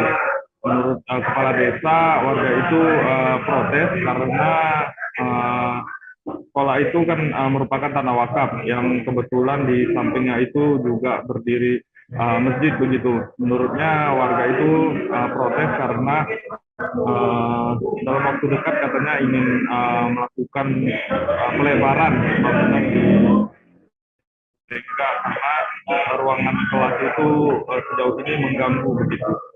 Yang kepala sekolah pun mengatakan bahwasanya terkait kejadian itu telah melaporkan penyegelan itu ke Polrestabes Medan. Sampai kemarin penyegelan itu belum dibuka oleh pihak kepala sekolah, padahal orang tua dari siswa ini sudah mendesak agar segel itu dibuka. Namun pihak sekolah ini mengatakan bahwasanya akan menunggu dari pihak polisi yang akan membuka penyegelan itu karena kasus tersebut sudah dilaporkan ke Polrestabes Medan.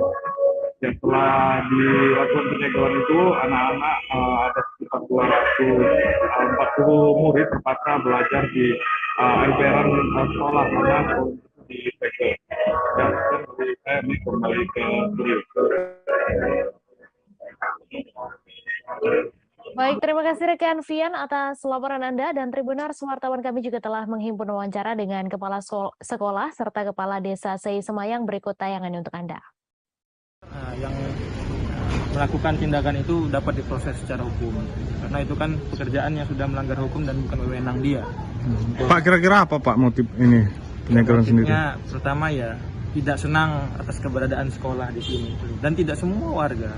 Kita juga banyak warga yang sekolah di sini 240 orang itu warga, dan sudah menamatkan ratusan bahkan sampai 1000 lebih warga setempat sini juga. Jadi mana yang dibilang warga? Apakah anak-anak itu nggak warga? Yayasan juga warga. Kebetulan saya kepala desa baru ini ya, baru 3 bulan. Jadi persis persoalannya yang persisnya tidak hafal, tapi saya lihat ada dokumen-dokumen di kantor desa dari sejak 2019 lah, mereka kan sudah pernah bergejolak. Ini oleh kepala desa waktu itu untuk mahkamah juga menginisiasi lah ya pertemuan di kantor desa itu. Jadi ada perjanjian lah hasilnya. Jadi persisnya sengketa ini saya nggak hafal. Berarti sengketa ini dari tahun 2000 yang ada dokumennya di kantor desa itu dari 2019.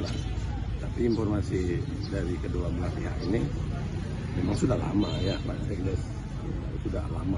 Tapi munculnya di 2019. Polantas dari Satlantas Polresta Bandar Lampung terpaksa harus jatuh bangun demi menangkap pengendara motor Yamaha Vixian pada Kamis 1 September.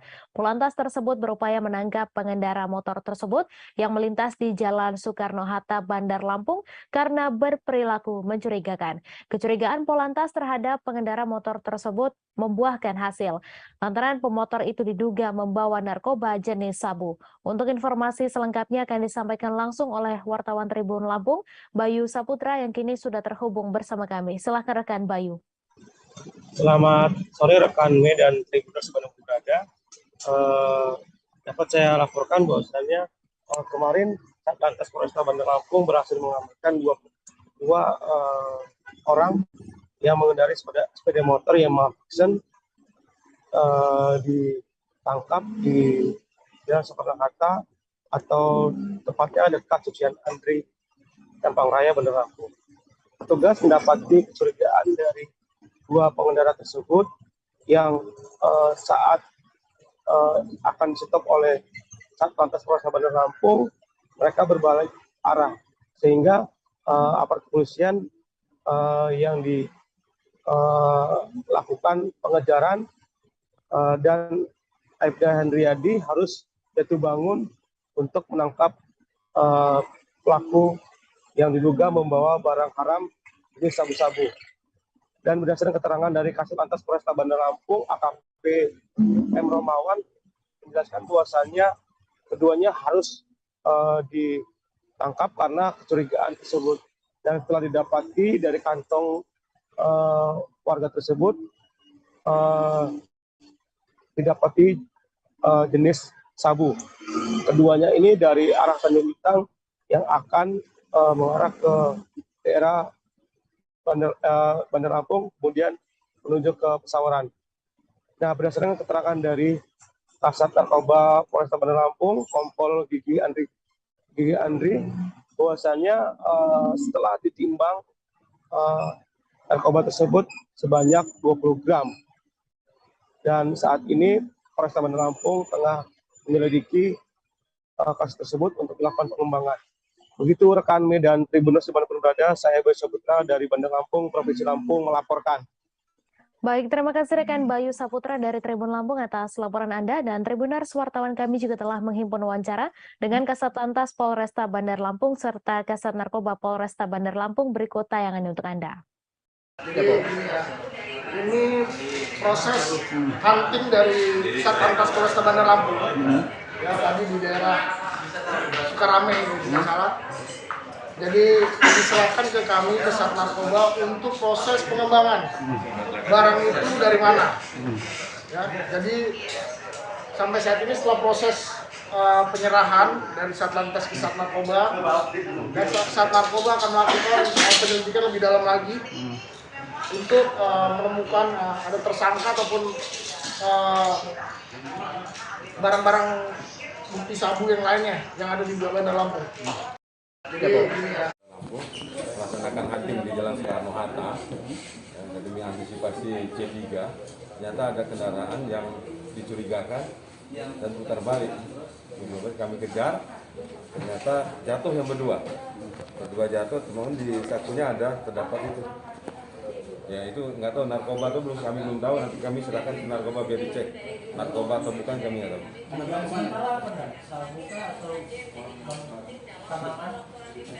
Itu kayak garam juga saya nggak tahu, saya nggak ngerti. Serbuk putih ya? Iya, serbuk putih. Belum tahu juga. Nanti kita serahkan ke Sat Narkoba, Sat Narkoba yang pengembangan. Berapa banyak setelah ditimbang tadi? Itu. Berapa banyak ini? Belum. Ya, biasa kita tuh dibantu sama security juga. Kabur ya? Ya, kabur. Selain serbuk. Bupati Gunung Kidul, Sunaryanto mengecek stok pupuk bersubsidi dalam gudang di Wonosari pada Kamis 1 September 2022. Peninjauan ini dilakukan untuk memastikan ketersediaan pupuk bantuan pemerintah tersebut untuk musim tanam padi pertama tahun ini. Ia mengatakan pupuk bersubsidi tersebut sudah mulai disalurkan ke para petani, antara lain Kapanewon, Girisubo, dan Rongkop. Meski tidak signifikan, ia menyebut kuota pupuk bersubsidi untuk petani Gunung Kidul mengalami peningkatan dibandingkan sebelumnya. Untuk informasi selengkapnya akan disampaikan langsung oleh wartawan Tribun Jogja, Alexander Aprita yang kini sudah terhubung bersama kami. Silakan rekan Alexander. Ya, terima kasih Mei. Seperti yang disampaikan, Bupati Gunung Kidul Sunaryanto melakukan pengecekan persediaan pupuk bersubsidi di gudang persediaan pupuk di Wonosari Gunung Kidul pada Kamis 1 September 2022 kemarin. Kemudian beliau juga menjamin bahwa persediaan pupuk untuk musim tanam padi pertama di tahun 2022 ini dipastikan cukup untuk para petani di Gunung Kidul dan sudah mulai didistribusikan setidaknya sepekan terakhir seperti itu. Beliau juga menyampaikan harapan dan pesan kepada para petani untuk memanfaatkan bantuan pupuk bersubsidi tersebut secara optimal. Selain pupuk bersubsidi, para petani juga mendapatkan bantuan benih padi untuk memaksimalkan produktivitas petani di musim tanam padi tahun ini. Kemudian dari Kepala Dinas Pertanian dan Pangan Gunung Kidul Rismiadi juga mengatakan pupuk bersubsidi di Gunung Kidul untuk tahun ini sendiri kuotanya juga mengalami peningkatan dari tahun sebelumnya. Lalu juga distribusi sudah mulai dilakukan setidaknya 2 minggu yang lalu, di mana untuk pupuk bersubsidi sendiri perharinya keluar sekitar 75 ton dari gudang. Kemudian juga persediaan pupuk bersubsidi di Gunung Kidul sendiri mencapai puluhan ribu ton khusus untuk para petani, di mana nantinya untuk penembusan sendiri bisa dilakukan dengan cara kartu tani yang dimiliki oleh setiap petani atau secara manual jika kartu tani tersebut mengalami kendala atau tidak memiliki kartu tani sama sekali. Kemudian juga untuk benih padinya sendiri dari Rismiadi juga menyebut bahwa sudah disiapkan setidaknya sekitar 1.000 hektar lebih atau persisnya 1.760 hektar lahan seperti itu. Jadi benih padi yang disiapkan, bantuan benih padi yang disiapkan itu diperlukan untuk 1.760 hektar lahan. Kemudian itu juga masih ada tambahan sekitar 1.100 hektar lahan padi seperti itu. Adapun dari Dinas Pertanian dan Pangan Gunung Kidul juga sudah menghimbau para petani untuk segera menyiapkan lahan untuk musim tanam tahun ini, di mana diprediksikan musim hujan sudah mulai datang pada Oktober, sehingga Oktober nanti disebut sebagai momen yang tepat untuk mulai menanam padi tahun ini. Demikian, Mei.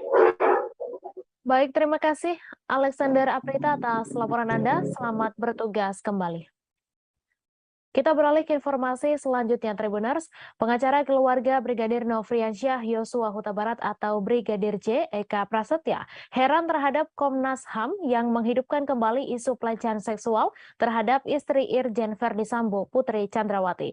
Padahal Barreskrim Polri telah menyatakan tidak ada peristiwa pelecehan seksual oleh Brigadir J di Duren 3, Jakarta Selatan.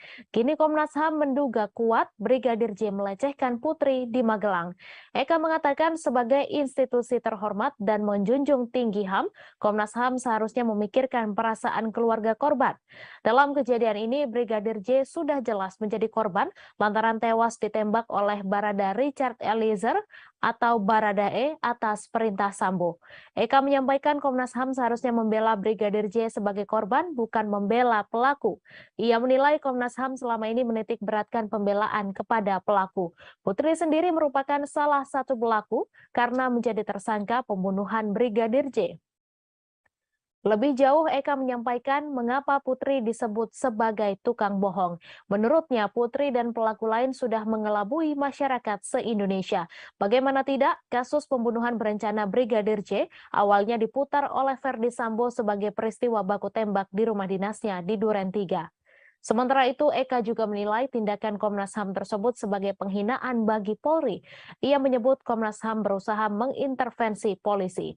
Polisi sebelumnya telah menghentikan kasus dugaan pelecehan seksual oleh Brigadir J terhadap Putri Chandrawati. Sebelumnya, Komnas HAM menyimpulkan ada dugaan kuat kekerasan seksual yang dilakukan Brigadir J kepada Putri Chandrawati.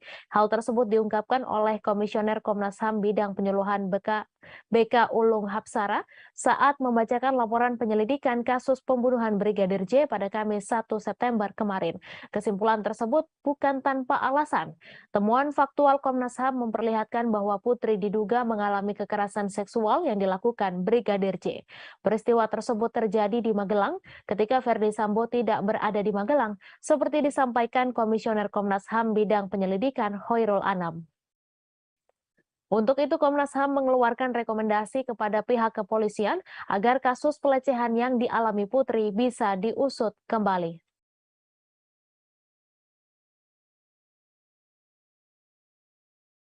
Pengacara keluarga Brigadir Yosua Huta Barat alias Brigadir J, Kamarudin Simanjuntak, dilaporkan ke Barreskrim Polri terkait penyebaran berita bohong alias hoax. Selain Kamarudin, mantan pengacara Barada Richard Eliezer, yaitu Deolipa Yumara, juga dilaporkan ke Barreskrim terkait hal yang sama. Adapun pelapor yakni dari Aliansi Advokat Anti Hoax atau A3H. Ketua Umum Aliansi A3H, Zakirun Saniago, menyebut dasar pelaporan yang dibuat karena kedua terlapor kerap membuat berita hoax dalam kasus kematian Brigadir J. Untuk Kamarudin yang pernah mengatakan kondisi jenazah Brigadir J terdapat sayatan, jari hancur, hingga jeratan leher. Menurut Zakirun, hal tersebut tidak sesuai dengan hasil autopsi yang dikeluarkan oleh lembaga berwenang dari Forum Laboratorium Forensik. Menurutnya, hal tersebut merupakan penggiringan opini untuk membangun kebencian pada pihak keluarga Sambo. Sementara itu, Zakirun mempermasalahkan pernyataan Deolipa yang menyebut soal LGBT, perselingkuhan antara istri Ferdi Sambo, Putri Chandrawati, dan asisten rumah tangganya yang kini juga menjadi tersangka, Kuat Ma'ruf, hingga Ferdi Sambo, seorang psikopat. Zakirun melanjutkan, seharusnya percayakan saja kepada pihak kepolisian yang tengah menyidik kasus tersebut dan tidak membuat spekulasi yang bisa menggiring opini publik. Menurutnya, jika hal tersebut tidak dihentikan, maka akan terus berkembang. Dalam laporannya, Zakirun menjerat kedua terlapor pasal 14, pasal 15 KUHP Undang-Undang Republik Indonesia Nomor 1 Tahun 1946 tentang tindak pidana penyebaran berita bohong yang mengakibatkan keonaran di kalangan masyarakat dengan ancaman hukuman 10 tahun penjara.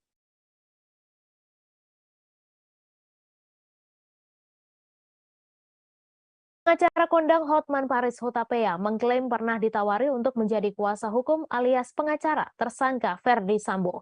Hotman Paris mengatakan bahwa ia tidak dapat menjadi pengacara Ferdi Sambo untuk mengawal kasus pembunuhan Brigadir J.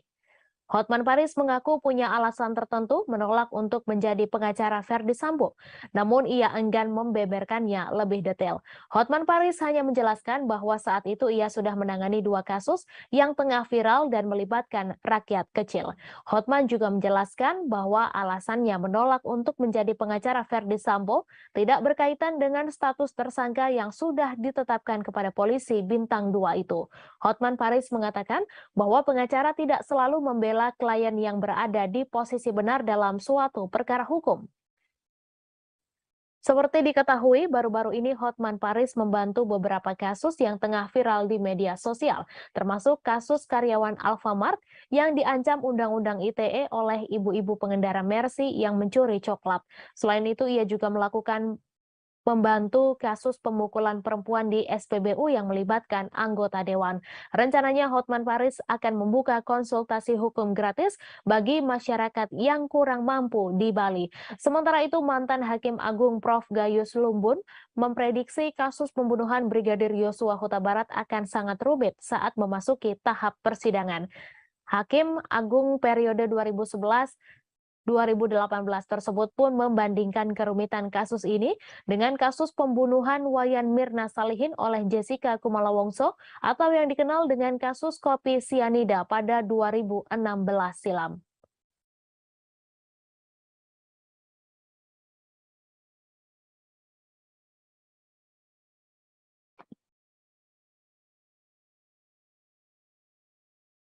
Sebagai informasi, Brigadir J tewas setelah ditembak di rumah mantan Kadif Propam Polri, Irjen Pol Verdi Sambo di Komplek Polri Duren 3, Jakarta Selatan. Terkait hal itu, tim Sus Polri sudah menetapkan 5 orang sebagai tersangka dalam pusaran kasus pembunuhan Brigadir J. Kelima orang itu adalah Irjen Verdi Sambo, istri Verdi Sambo Putri Chandrawati, Baradae, Bribka RR, dan Kuat Ma'ruf. Verdi Sambo kini menyandang 2 status tersangka dari kepolisian dalam kasus pembunuhan Brigadir Yosua Huta Barat. Setelah ditetapkan menjadi tersangka otak pembunuhan berencana, kini Verdi Sambo juga menjadi tersangka obstruction of justice. Verdi Sambo menjadi tersangka obstruction of justice bersama 6 perwira polisi yang lain.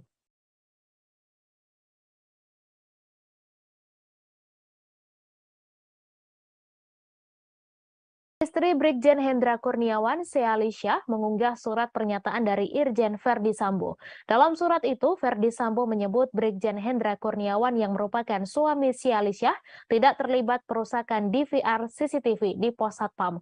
Surat yang ditulis tangan dan dibubuhi materai itu diunggah Sealisha melalui Instagram Story pada Kamis 1 September kemarin. Semula, Sealisha mempertanyakan perubahan status Brigjen Hendra Kurniawan yang dinilainya begitu cepat. Menurutnya, Brigjen Hendra Kurniawan diperiksa sebagai saksi pada Senin 29 Juli lalu. Namun hanya dalam 3 hari status Hendra Kurniawan berubah menjadi tersangka terkait obstruction of justice atau menghalangi penyidikan kasus pembunuhan Brigadir J. Selanjutnya, Sealisha mengunggah surat pernyataan yang dikirim Verdi Sambo terkait nasib Brigjen Hendra Kurniawan. Melalui tulisannya, Verdi Sambo meminta maaf kepada rekan sejawatnya di Polri terkait penyampaian informasi yang tidak benar terkait kronologi meninggalnya Brigadir Yosua Huta Barat. Mantan Kadif Propam itu mengaku hal tersebut dilakukannya sebagai skenario untuk menjaga kehormatan keluarganya. Verdi Sambo lantas menjelaskan ihwal pengecekan CCTV di pos Satpam Komplek Rumah Dinas Verdi Sambo. Ia menjelaskan pengecekan dan pengamanan CCTV yang diduga dilakukan mantan Karopaminal Divisi Propam Polri, Brigjen Hendra Kurniawan, dan Kaden Abiropaminal Divisi Propam Polri, Kombes Agus Nurpatria adalah perintah Verdi Sambo sebagai atasan. Terkait viralnya DVR CCTV yang rusak sehingga menimbulkan laporan polisi dan dugaan keterlibatan anak buahnya, Verdi Sambo mengatakan adalah perintah serta tanggung jawabnya yang saat itu menjabat sebagai Kadif Propam. Mantan Kapolres Purbalingga ini juga menyatakan Brigjen Hendra Kurniawan dan Kombes Agus Nurpatria tidak terlibat dalam perusakan CCTV di pos Satpam. Sementara yang dilaporkan Brigjen Hendra Kurniawan dan Kombes Agus Nurpatria adalah tindakan pengamanan DVR CCTV di dalam rumah dinas Duren 3 yang cacat prosedur. Menjelang akhir surat, suami Putri Chandrawati itu berharap surat pernyataannya bisa menjadi keterangan tambahan bagi penyidik Polri. Ia berharap penyidik tidak memproses hukum ia berharap penyidik tidak memproses hukum orang yang tidak bersalah. Ia juga kembali menyebut Brigjen Hendra Kurniawan dan Kombes Agus Nurpatria sudah lama bertugas di Biro Paminal Div Propam dan menjadi aset SDM Polri. Bila menilik tanggal pembuatan surat yaitu 30 Agustus 2022, maka hari itu bertepatan dengan rekonstruksi kasus pembunuhan Brigadir J.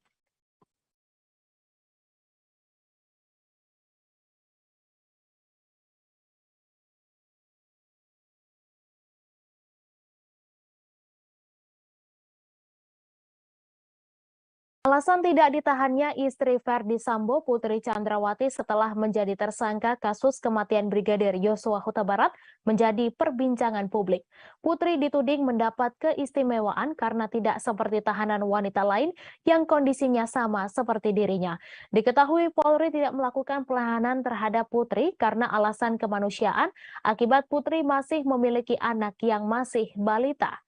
Meski tidak ditahan, Kadif Humas Polri Irjen Pol Dedi Prasetyo menyebut Putri tetap diminta untuk melakukan wajib lapor 2 kali dalam sepekan hingga melakukan pencekalan agar Putri tidak melarikan diri ke luar negeri. Sebelumnya, permohonan penangguhan penahanan untuk istri Verdi Sambo, Putri Chandrawati, disetujui. Keputusan ini membuat artis sekaligus aktivis Melanie Subono geram. Melanie Subono hingga menuliskan surat cinta untuk hukum. Opini tersebut dia tulis dalam akun @melaniisubono pada Kamis 1 September. Akun Melanie Subono hanya mengunggah tangkapan layar berita yang menyebut istri Verdi Sambo tidak ditahan karena kemanusiaan. Melanie Subono menyinggung bagaimana nasib rekan dan kasus lain yang juga memiliki balita.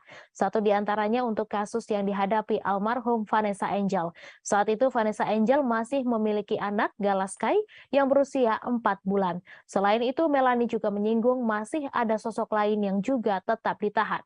Mereka adalah Baik Nuril hingga Angelina Sondak. Melanie juga menyindir jika masih banyak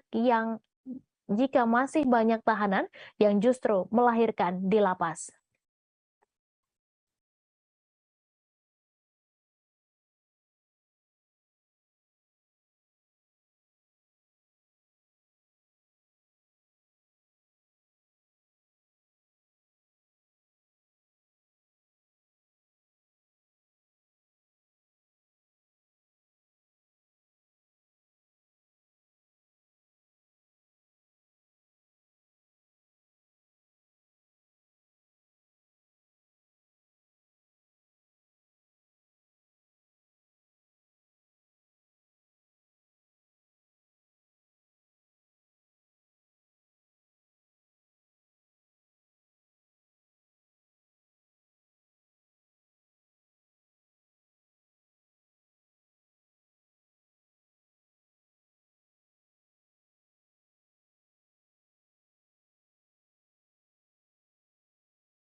Satres Narkoba Polresta Mataram melakukan penangkapan 6 terduga pengguna dan pengedar narkotika di 3 titik TKP yang berbeda pada Kamis 1 September. Ada 1 perempuan asal Bandung dari 5 terduga narkotika yang berhasil dijaring oleh Satres Narkoba Polresta Mataram. Sementara itu, Satres Narkoba Polresta turut mengamankan sabu seberat 15,68 gram dan 1 buah ekstasi berwarna coklat dengan logo Ferrari. Kasat Res Narkoba Polresta Mataram Kompol Imade Yogi Purusa Utama memberi beberapa keterangan selesai penangkapan pelaku narkoba pada Kamis 1 September. Yogi turut menjabarkan penangkapan anggotanya di 3 titik yang berbeda pada Kamis 1 September malam. Dengan TKP pertama di sebuah kamar kos di Jalan Beak Ganggas, lingkungan Karang Tangkeban, Kelurahan Cakranegara Selatan, Kecamatan Cakranegara, Kota Mataram. Yogi menjabarkan RH membawa 2 klip bening yang berisikan kristal bening, diduga narkotika dan 1 buah kotak kecil warna hitam yang di dalamnya berisikan 3 poket narkotika diduga sabu. Selain barang tersebut, RH juga turut kedapatan membawa uang tunai hingga alat konsumsi sabu. Atas penangkapan RH, tim operasional Satres Narkoba melakukan pengembangan ke TKP selanjutnya. Benar saja, di TKP kedua, tim Opsnal menangkap 3 terduga pengedar narkotika jenis sabu. Di TKP kedua, tim Opsnal mengamankan R, berusia 41 tahun, S 34 tahun, dan 1 orang wanita asal Bandung berinisial FF berusia 27 tahun. Selain sabu, ditemukan 1 buah ekstasi warna coklat dengan logo Ferrari yang dibungkus dengan bungkus Hansaplast. Di TKP kedua ini, menurut Kompol Yogi. Adapun sejumlah uang tunai sebanyak 6 juta rupiah yang berhasil disita sebagai barang bukti untuk penyelidikan lebih lanjut asal uang tersebut. Usai mengamankan sejumlah barang haram dan terduga pengguna dan pengedar narkotika, tim Opsnal kembali melakukan pendalaman. Setelah dilakukan pendalaman, tim Opsnal Satres Narkoba lagi-lagi meluncur ke TKP ketiga di lingkungan Abian Tubuh Barat, Kelurahan Abian Tubuh Baru, Kecamatan Cakra Negara, Kota Mataram. Setelah dilakukan penggeledahan, IGB dan IGM terbukti membawa 1 bandel plastik klip bening lengkap dengan alat konsumsinya. Selanjutnya 5 terduga digeret ke Mapolresta Mataram guna penyidikan lebih lanjut terkait peran dan lainnya.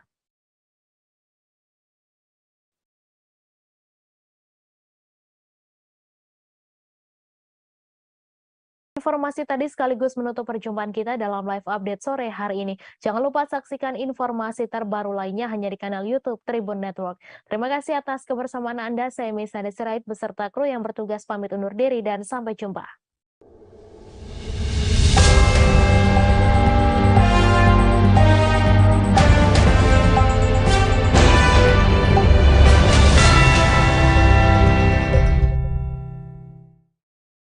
Jangan lupa like, subscribe, dan share ya!